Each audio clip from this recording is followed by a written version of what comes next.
Easter Bunny films. They can't all be as bad as Hop. Oh, great. Dick Van Dyke's going to lecture me about what to do with my tuppence. This short is too hot for TV unless Encyclopedia Britannica consents. The bank offers us many services.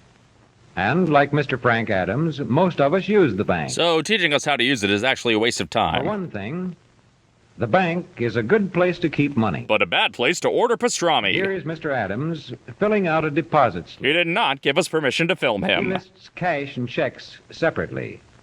The total, $62.53, is the amount he is going to deposit in his savings account. I guess Jess Dunlop should have learned a thing or two from Frank.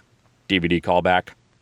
He takes the cash and runs out the door check, screaming. The deposit slip and his bank book to the teller at the savings window. I can only interact with you through fake jail. The teller places the bank book in an adding recording machine. A calculator with a microphone.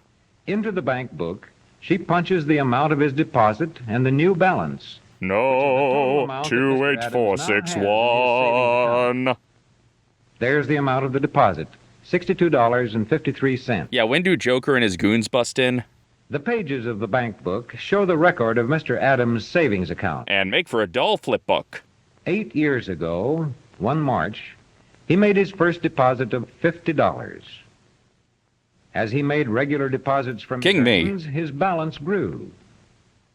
But his balance actually became greater than the sum of all his deposits. Then he lost it all when he invested in Tesla. At the end of each 6 months interest period, the bank added interest to his balance, which therefore kept on growing. This is the first time an Encyclopedia Britannica film has attracted any interest. The teller puts Mr. Adams' deposit slip with other deposit slips in this basket.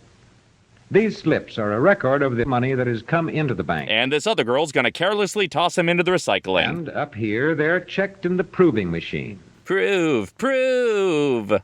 The bank's careful methods give Mr. Adams confidence that his savings are secure. Confidence with BankSight. So does the federal government's insurance guarantee. And we have no reason to worry about that being unreliable anytime soon.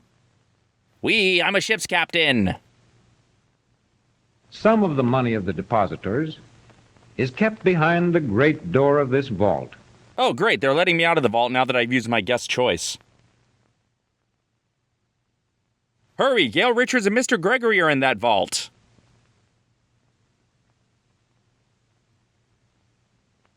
Part of the money that comes into a bank is kept in cash. For the button hooks. But the rest of it must be put to work to earn a profit for the bank. And so, the bank invests much of its money. Robert Redford's getting the hot rock from one of these boxes.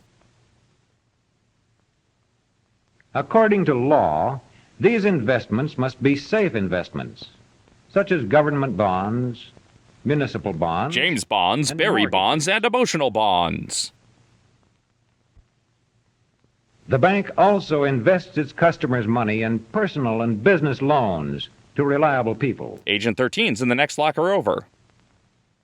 Here is Mr. Adams with the president of the Elmville National Bank. They're discussing a loan. You've saved over $4,000. That's right, Mr. Smith. I've saved 80% of the capital I'll need to start my hardware business. I see. And now you would like to borrow an additional $1,000 from us. You selfish prick. In your letter here, you explained why you feel this town needs another hardware store. Tell me, Mr. Adams, Eraserhead after Supercuts. Hardware business. I worked as a salesman for 3 years with the Lewis Wholesale Hardware in Johnstown. No, nothing bad ever happens in Jonestown. Department in the King Hardware Store here in Elmville for the past 8 years. That should certainly be enough. And you've been promised a location on Washington Street. Yes, I have, Mr. Smith. Good place for a hardware store. Oh, I'm so glad you I think we can approve. make you this loan. Oh, that's fine. Will the bank need security? No, I don't think so. We leave the vaults unlocked and fired all the guards. Putting up 80% of the capital from your own savings. Besides, you've lived in this town and banked with us for quite a while. You have a good reputation. We know you're reliable. I'm glad you think so. Means you haven't heard the real dirt on me. Where you sign. You'd better read it over carefully first. Loan contracts explode across the screen. For value received, I promise to pay to the Elmville. Kind of looks like Raul Julia, which is appropriate since he's Mr. Adams. Does that make this the memory bank? beginning 1 month from the date of this note. This seems okay. Yeah, sucker, he didn't read all the fine print. Fine. And since you're paying the loan back on a monthly basis, we will calculate the interest on a monthly basis, too. The tables in this book will give us the exact figure. Yeah, you gonna explain this whole process to me every time? 20 months at our usual rate. It comes to just $20.43. Boy, before the invention of the ATM, banking was completely inaccessible for the socially anxious. Interest from the principal. And give you a check for the balance. That sounds all right. As if you had any other options. It comes to exactly $979.57. That's fair enough. Miss Jenkins, will you please make out a check to Mr. Frank Adams? This Miss Hathaway prequel isn't much on its own, but it really recontextualizes Beverly Hillbillies. Right away, Mr. Smith. Thanks. Now, how about opening a checking account for your new business? Yes. Yes. I'd like to do that right away so I can start paying for my furnishings and my merchandise by check. I'll start my checking account. No, that's when the film thinks we stop caring. Mr. Adams finds his new checking account very useful. To pay for the $150 worth of merchandise which he has ordered, So, one lounge he's fly. going to draw a check on his bank. You shouldn't draw on the bank, that's graffiti. That's why they call him Banksy. Here is the stub of his check. To the balance brought forward, he has added his most recent deposit. From the total, he subtracts the amount of his present check, $150.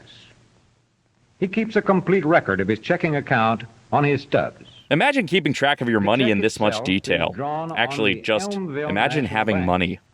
That means it is an instruction to the bank to pay to the order of the Miller Supply Company the sum of $150. I can't believe this is making me miss the rollicking action of the bus driver.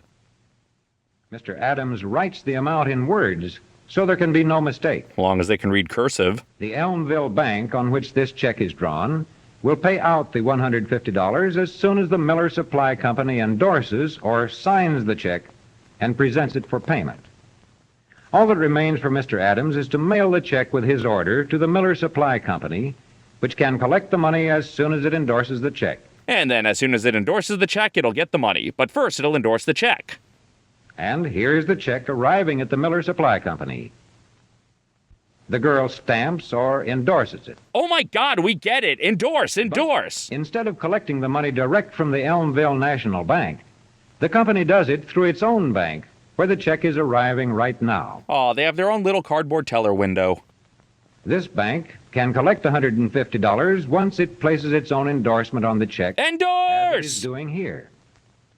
But instead of collecting the money directly, it uses a more convenient method. It just counterfeits the money. Like many other banks, it sends its checks to the Federal Reserve Bank for collection. Seen here organizing their spice rack. The Federal Reserve Bank is set up to handle thousands of checks from hundreds of banks. Hundreds of banks In in a which single John day. Kayak fights off bank mascots. All these banks save themselves a great deal of trouble by collecting on checks through the Federal Reserve Bank. Is this a deleted scene from Making Books? The Federal Reserve Bank collects the money direct from the banks Just toss this money into any old basket. It'll be fine. and returns the checks to these banks. Not enough emphasis on the importance of the overhead lob in finance. Mr. Adams' check reaches the Elmville National Bank, where it is canceled to Canceled checks. You can't even be checks anymore because of woke. Adams' account. As proof, the canceled check will be sent to him along with his monthly statement. When did they try to upsell him on a Sapphire card to put him in crippling And debt? here Mr. Adams is serving a customer in his hardware store. Finally, the hardware store He's opened. building Weird up Al's been in a prosperous sleeping bag business camping out With overnight. the help of his bank loan and the money he has saved over the years in his savings account. At this hardware store, you can buy paint and watch it dry, and that'll be more interesting than this short.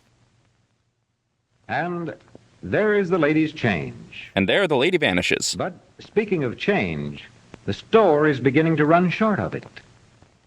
Yes, there is just time to change his coat and get to the bank before closing time. Before, one last call for alcohol, so finish your whiskey and beer. Adams finds his local bank very convenient. Foreign banks, not as much. Not only because it can always give him all the small change he needs, All the but also small because change. of its other services, such as his savings account, the loan which it gave him, and the checking account, which makes it possible for him to pay for his orders by check. And now all of this can be done in your underwear on your phone.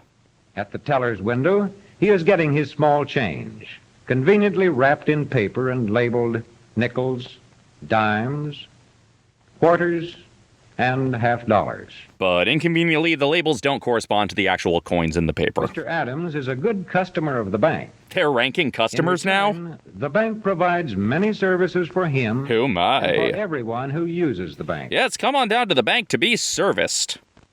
I guess that's it. Mr. Adams died on the way back to the hardware store. Well, that was using the bank, and yes, it turns out banking is indeed exactly as boring as it seemed when I was a kid. Being an adult sucks. I would like to thank my patrons not only for their continued financial support, but for joining me on Patreon-exclusive live streams to brainstorm material for this riff. These fine folks deposited observations into the chat that compounded into jokes. If you would like to join the next Patreon live stream, even a $1 pledge gets you access. And if you have a little extra money in your bank account, you can purchase Riffin with Doggans Volume 1 on DVD and digital download.